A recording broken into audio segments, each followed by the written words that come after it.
बिस्मिल्लाहिर्रहमानिर्रहीम। नाजरीन, नदाए किसान टीवी पर आपका मेज़बान चौधरी अख्तर फ़ारूक हाज़िर खिदमत आज एक नई वीडियो के साथ आपसे किए वादे को पूरा करने के लिए हाज़िर खिदमत है। एग्रीकल्चर समुंदर है, नई तहकीक हो रही है और जदीद फार्मिंग है। इस हवाले से हमारा आपसे प्रॉमिस है कि हम आपको रोज़ एक नई वीडियो जो आपके इल्म में इजाफ़ा भी करे और आप जदीद फार्मिंग की तरफ आए भी। इसी हवाले से आज हमारे जो मेहमान हैं उनका नाम किसी तारफ़ के मोहताज तो नहीं है, लेकिन फिर भी अपने नए नाजरीन के लिए हम उनका तारफ़ करवा देते हैं। प्रोफेसर ज़ाहिद अता चीमा साहब इनका नाम है। ज़रिया यूनिवर्सिटी फैसलाबाद में ये प्रोफेसर रहे हैं और आजकल इल्म को इस हवाले से तकसीम कर रहे हैं। पहले तो तुलबा को पढ़ाते थे, अब फार्मर के लिए डायरेक्ट काम कर रहे हैं। इनकी जो पीएचडी है, जिसके हवाले से इन्होंने जो डॉक्टर किया है, एलिलोपैथी एक इल्म है जो पौधों के जो अंदर केमिकल्स हैं उसके हवाले से है और इसका बड़ा आसान सा एक प्रोसेस है। बाकी तो तफसील से वो बताएंगे, लेकिन मैं अपने नाज़रीन की दिलचस्पी के लिए बता दूं कि एक पौधे के अंदर जो कुदरती केमिकल्स हैं उनको निकालना, उनको निकाल कर फिर दोबारा काबिल इस्तेमाल करना, इस सारे प्रोसेस को इस इल्म को एलिलोपैथी बोलते हैं। और ये इसको दूसरे और सादा अल्फाज में अगर आप इसको समझना चाहें तो ऑर्गेनिक फार्मिंग कहा जाएगा। कि उसका तरीक़ेकार ये है कि एक आम पौधा लिया, उसमें से उसके कुदरती केमिकल्स हैं उनको निकालने के लिए पानी में डिप कर दिया, एक मखसूस टाइम तक उसको रखा और फिर उसके बाद उसको निकाला और उसमें से उसको निकाल कर उस पानी के जो उसमें केमिकल्स आ गए उनको स्प्रे के लिए इस्तेमाल करना है। तो इसलिए ये बहुत इन्फॉर्मेटिव वीडियो होगी, लेकिन आपने इसको मुकम्मल देखने से पहले फौरी तौर पर आपने नदाए किसान टीवी के चैनल को सब्सक्राइब भी करना है, लाइक भी करना है और शेयर करना है।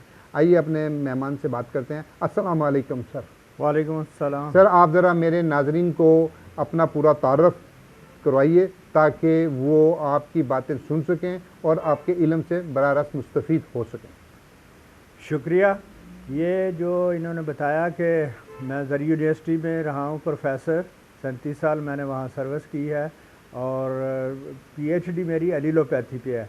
एलिलोपैथी बिल्कुल एक नई साइंस है जो पिछले चंद सालों में ये दुनिया में मशहूर हुई है और इसकी एक वजह यह है कि ये कुदरती साइंस आजकल माहौल के मसाइल पैदा हुए हैं, तो उस हवाले से ये माहौल दोस्त भी है और किसान दोस्त भी है।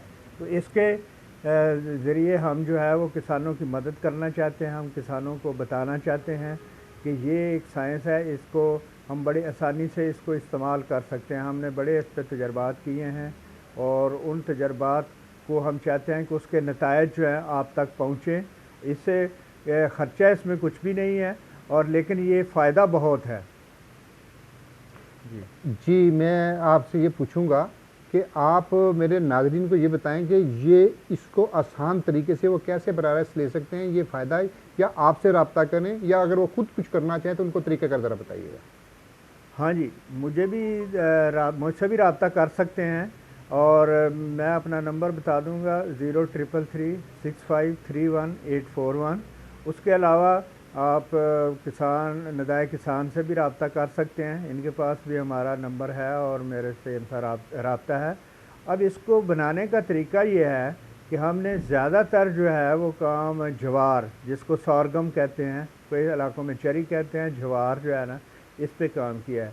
तो ज्वार की एक ख़ास किस्म है, पुराने वो चारे में इस्तेमाल होती है, आजकल भी कुछ लोग उसको काश्त करते हैं। ज्वार JS 263 JS 263, इसमें ये केमिकल पैदा होते हैं, लेकिन पैदा उस वक्त होते हैं ज्वार जब बिल्कुल पक जाती है, जब उसके दाने भी पक जाते हैं ना, उस वक्त ये केमिकल पैदा होते हैं। हम ज्वार को जो आम ज़मींदार लगाते हैं चारे के लिए, लगा के जब बिल्कुल वो पक जाती है ना, उसको फिर काट लेते हैं। काट के उसको जो है ना वो शेड में रख लेते हैं। ये मतलब ये होता है कि इसके ऊपर बारिश ना पड़े। बारिश पड़ने से वो केमिकल जो हैं इसमें मौजूद होते हैं, वो फिर पानी के साथ बाहर चले जाते हैं, ज़ाया हो जाते हैं। तो ज्वार जब बिल्कुल पक जाए, दाने जब पक जाएं, तो उसको नीचे से काट के रख लें। दाने आप बेशक और मकसद के लिए इस्तेमाल कर लें, लेकिन उसका टांडा और उसके जो पत्ते हैं उनको जो है ना खुश्क हालत में वहाँ शेड में रखें और वहाँ से आप जब चाहें स्प्रे करना, या तो वो उसी तरह शेड में पड़े रहें, और जब आपने स्प्रे करना है तो उसको काट लें, और फॉडर कटर जो हमारा टोका है, मशीन है, उससे काट के तो फिर जो है ना उसको बनाने के लिए, मालूल या एक्सट्रैक्ट बनाने के लिए वो 1 और 10 की रेश, यानी 1 किलोग्राम जो है वो ज्वार का, कटा हुआ पकी हुई ज्वार का वो, और 10 लीटर पानी जो है उसमें उसको भिगो दें 24 घंटों के लिए। आज यानी आपने भिगोया है, आम जो हमारा दर्जा हरारत होता है उसके ऊपर पानी में भिगो दें, तो दूसरे दिन 24 घंटे के बाद उसी वक्त आप उसको फिर फ़िल्टर कर लें, निथार लें साफ, यानी उसमें सिर्फ पानी आना चाहिए, तो वो केमिकल उस पानी में आ जाते हैं, और वो जो है वो फिर आप उसी वक्त स्प्रे करना चाहिए तब भी ठीक है, और फिर उसको आप बोतल में या कैन में स्टोर कर लें। तो उसको गर्म करने की ज़रूरत नहीं है, बॉयल करने की ज़रूरत नहीं है, बिल्कुल वो 24 घंटे में वो पानी में आ जाते हैं, वो इंतहाई पानी में हल पजीर होते हैं केमिकल्स। तो लेकिन यह है कि जब आपने फ़िल्टर करना है तो उसमें कोई रेजिड्यू नहीं आने चाहिए, बिल्कुल आप अच्छे तरीके से उसको निथारें। और गंदम के 1 एकड़ के लिए जो है, जो आपने स्प्रे करना है, तो वो 10 लीटर में से ना आप जब निकालेंगे तो वो 7-8 लीटर आपको पानी मिल जाएगा। उस पानी को जो है ना 1 एकड़ पे आप स्प्रे करने के लिए आपको 3 लीटर वो पानी जो हमने ज्वार का निथारा है वो 3 लीटर पानी लें, और 100 लीटर जो है वो आप पानी लेके उसको एक स्प्रे करना है। और गंदम की जो है पहली स्टेज तो टिलरिंग होती है, उस पर ये फ़ायदेमंद होता है, लेकिन अब भी आप जो है ना स्प्रे कर लें तब भी फ़ायदेमंद है। दूसरा उसका स्प्रे जो है वो जब गोब की हालत में हो, गंदम सिटा निकल रहा हो, उस वक्त आप करें।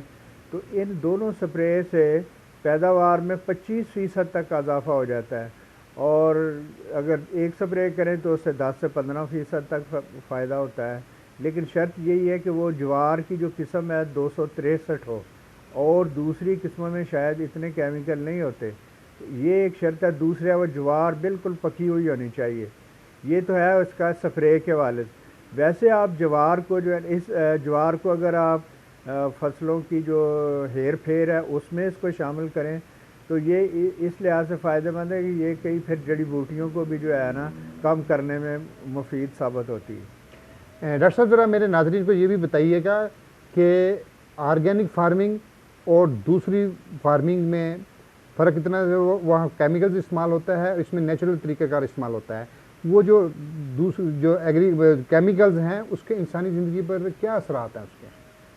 देखें, जो मसनूई ज़हरें हैं या केमिकल्स हैं वो बहुत ही नुकसानदेह हैं माहौल के लिए भी, फिर जो उसको इस्तेमाल करता है स्प्रेयर, उस मैन, उसके लिए भी नुकसानदेह हैं, फिर जो जानवर हैं उनके लिए भी नुकसानदेह हैं। खुसूसन ये जो कीड़े मार अद्वियात हैं उनका तो गलत इस्तेमाल जो है ना वो बहुत ही ज़्यादा नुकसानदेह है। कई बीमारियां जो है ना, मतलब कैंसर जैसे बीमारियां जो है ना वो ज़री अद्वियात जो हैं वो कीड़े मार खुसूसन उनके इस्तेमाल से पैदा हो रही हैं, और हमारे लोग जो है ना एहतियात नहीं करते, हमारे किसान भाई, और जो उनको सही तरीके से इस्तेमाल नहीं करते, तो वो बहुत ही नुकसानदेह हैं। तो उसके मुकाबले में ये जो कुदरती केमिकल्स हैं, जो अलीलो केमिकल्स हैं, ये पौधे में पैदा होते हैं, तो ये नुकसानदेह नहीं है। ये ना स्प्रे मैन को कुछ कहते हैं, ना माहौल को कुछ कहते हैं, और ये बहुत ही फ़ायदेमंद है। और ये ऑर्गेनिक फार्मिंग, इसीलिए दुनिया में लोग इसकी तरफ ऑर्गेनिक फूड्स और ऑर्गेनिक फार्मिंग को इस्तेमाल कर रहे हैं, हालांकि उसके लिए लोगों को ज़्यादा कीमत देनी पड़ती है। तो ऑर्गेनिक फार्मिंग जो है ना बहुत ही मुफीद है इस दौर में, और इसको हमें प्रमोट करना चाहिए। डॉक्टर साहब ने बिल्कुल दुरुस्त कहा है। अस्पतालों में और हर जगह पर इस वक्त बीमारियां इस कदर फैल चुकी हैं, और वो बीमारियां जो मुंह पे आपको नज़र नहीं आती थी और आज के छोटे बच्चों में अर्ली स्टेजेस पर आ गई, ये सब इन केमिकल्स की वजूहत की बना पर हैं। लेकिन आम फार्मर के लिए वो इस वक्त हमारा फी एकड़ पैदावार का बढ़ाना नुक्ता नज़र है। हम 1 एकड़ में ज़्यादा से ज़्यादा कम से कम इनपुट लगाएं और ज़्यादा से ज़्यादा प्रॉफिट हासिल करें। क्या इस तरीक़ेकार में कोई फार्मर को ज़्यादा मैशियत पर उसके मस्बत असर मतलब होंगे? देखें, ये जो ऑर्गेनिक फार्मिंग है ना, इसमें वक्ती तौर पे तो शायद उतनी जो है पैदावार ना बढ़े जिस तरह दूसरे हम जो केमिकल्स डाल लेते हैं, लेकिन मैं समझता हूँ कि ये लॉन्ग टर्म है, सस्टेनेबल है, और मुस्तकिल बुनियादों पे हम इसको इस्तेमाल करते रहें तो ज़मीन की ज़रख़ेज़ी भी हम ऑर्गेनिक तरीक़ों से बढ़ाएं और बाकी फ़सल के ऊपर जो हम स्प्रे करें वो ऑर्गेनिक या नबाताती अगर करें तो वो मैं समझता हूँ बहुत मुफीद भी होंगे, उससे जो पैदावार में कोई कमी नहीं आएगी बल्कि वो उसके बराबर ही होगी। जी, मैं इस बात को इस तरह कह दूं कि जो ऑर्गेनिक फसलें हैं वो उनकी कीमत मार्केट में दूसरी केमिकल्स की पैदावार के लिए ज़्यादा कीमत मिलेगी, इसलिए अगर पैदावार कम है लेकिन उसके आउटपुट और कीमत ज़्यादा मिलेगी। मैं आप डॉक्टर साहब से आखिरी पैगाम ये एक बात करना चाहूँगा कि मेरे किसानों के लिए कोई खुसूसी पैगाम इनायत करें, और दूसरी ये बताइएगा कि अगर फार्मर नहीं खुद तैयार करता उसका, क्या आपके पास ये चीज़ें तैयार करता हैं, आप इनको सप्लाई दे सकते हैं, आपके पास इतना कुछ है सब कुछ ही, अगर कोई फार्मर लेना चाहें तो इस वाले से भी ज़रा खुसूसी मैसेज दीजिए। हाँ, ये हम जो है ना किसान को दे सकते हैं, और जो ज़मींदार हमसे रब्ता करें, ये जो एलीलो केमिकल्स या इसका हमने जो सोरगम से या ज्वार से जो तैयार करते हैं एक्सट्रैक्ट महलूल, इसका हमने एक नाम तजवीज़ किया हुआ है सुरगाब। तो सुरगाब जो है वो आप हमसे ले सकते हैं, तो जितनी जिसकी कितनी ज़रूरत होगी उसके हिसाब से हम दे सकते हैं।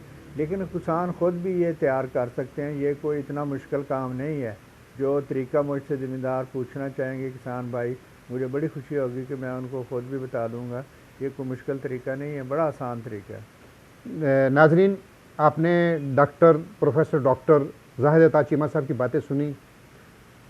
हम हर वीडियो में एक ही बात का नारा लगाते हैं और हमारी ज़िंदगी का मकसद भी यही है, हम अपने फार्मर को अकोमोडेट करें। इल्म के हवाले से हम इल्म तकसीम कर रहे हैं, इल्म बांटते हैं, इल्म बेचते नहीं हैं। ये वीडियो आज बात का सबूत है। डॉक्टर साहब ने आपको बराबर तरीक़ेकार भी बता दिया। आपको मज़ीद अगर ये मालूमात दरकार हैं, प्रिंट मीडिया के लिए शक्ल में है, हमारा मैगज़ीन है निदाए किसान मैगज़ीन है, जो 38 साल से मुसलसल इशाअत हो रहा है।